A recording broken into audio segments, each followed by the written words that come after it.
Previously, we had set up our graph attention network using the GATConv layer that PyTorch Geometric offers. It turns out that this layer uses the standard attention mechanism, and it can sometimes struggle with stability and performance. This is achieved through a streamlined attention calculation. I've updated the code here to make just a single change. You can see on line 3 that I import the GATv2 layer from PyTorch Geometric, and on lines 10 through 20 you can see that I initialized the 2 layers of our graph network. Using this GATv2 layer, all the other parameters remain exactly the same. You can see on line 6, hidden channels is equal to 8.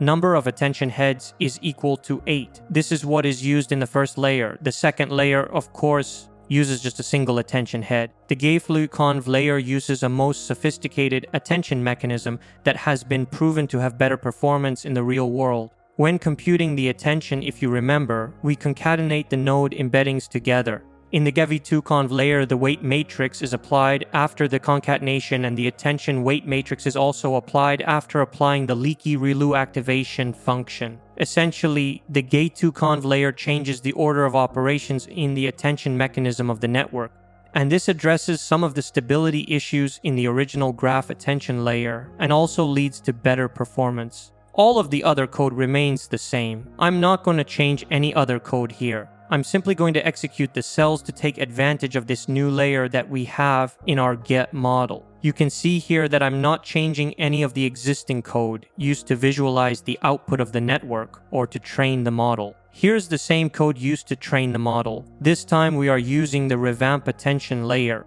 and you can see that the training accuracy is 97.9. But the real test is how the model does on the test data. So let's pass the test data through the model, and you can see that the test accuracy is 81.4%.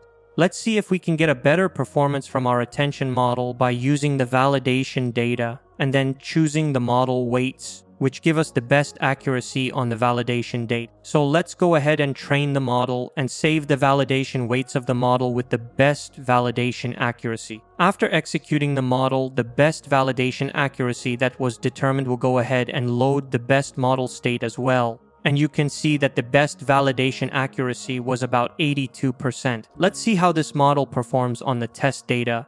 Maybe we'll find an improvement, maybe we won't. And you can see that the model has improved slightly, and on the test data gives us an accuracy of 81.7%. For this particular dataset, we've seen that we have a slight improvement in accuracy by using attention models rather than regular convolutional models. Let's end by visualizing the predictions from the model in reduced dimensionality. That is in 2 dimensions, and you can see that publications which belong to the same category are clustered together for the most part.